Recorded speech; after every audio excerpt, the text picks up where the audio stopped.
everyone, I am back with another video for this week. In this video I am going to be showing you guys how I do a daily clean of my kitchen.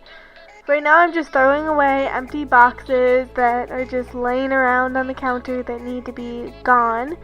And I'm also going to be doing the dishes by putting them away. That's it, whatever's in the dishwasher I will put away. And then the dirty dishes will go in the dishwasher. So that is my plan, and in the background you guys might see some dirty clothes, and that is just because I donated it to ThredUp, and also I am making tea right now. So I always make iced tea from Lipton. Me and Jacob love that stuff. Maddie doesn't really have it, but me and Jacob, we just, I don't know. We started it at his grandparents' house, and then we brought it into our house because it's so delicious. It's so easy and cheap to make.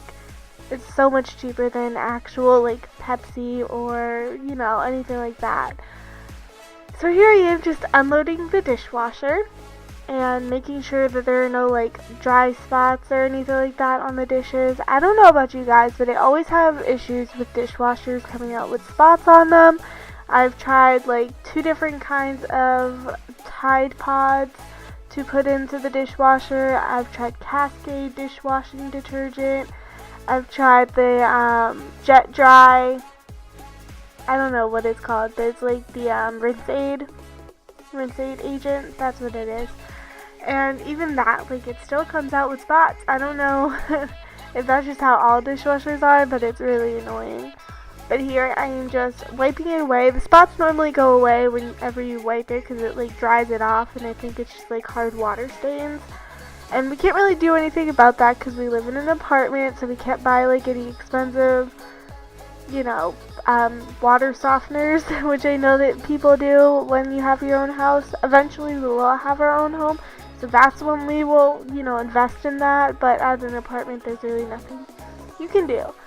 So anyways, I am just drying all of the bowls and the cups. Obviously, you guys can tell we are Patriots fans. So now we are just, you know, drying them all out. I just finished all the regular dishes, but now it's time to dry off and put away the utensils as well. And I like to put all the clean dishes on the counter right above it, so that I can separate it by like what kind of dish it is, whether it's a cup, a bowl, a plate, Maddie's plates, because we keep our plates separate just because Maddie has a lot of plates. And so I have like a separate cabinet where I have like a separator. I will do like a kitchen organization video tour if you guys would like, but right now that's just how we have it. We keep our cups with our cups though. So I just put those back there along with our cups that we use daily, and these are stuff that we just use with dinner. And then the plastic and extra cups go up in the cabinet, and that's really just for fun, I guess. I don't even know. But yeah, so I'm just putting the pots and pans away as well. And now it's time to finally put the dirty dishes in the dishwasher, which will make everything easier. And I'm gonna let you guys just watch with music now.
do a lot of people's favorite part and wash my sink out, although I do not have a detachable like hose that I can wash it down with, so I had to make do using my hands in a cup. And so it does get a little bit messy, but that's why I sped through it so you guys didn't have to feel the pain forever. But I just used my regular Dawn dish soap to clean it out. And yeah, I'm gonna let you guys listen to music again.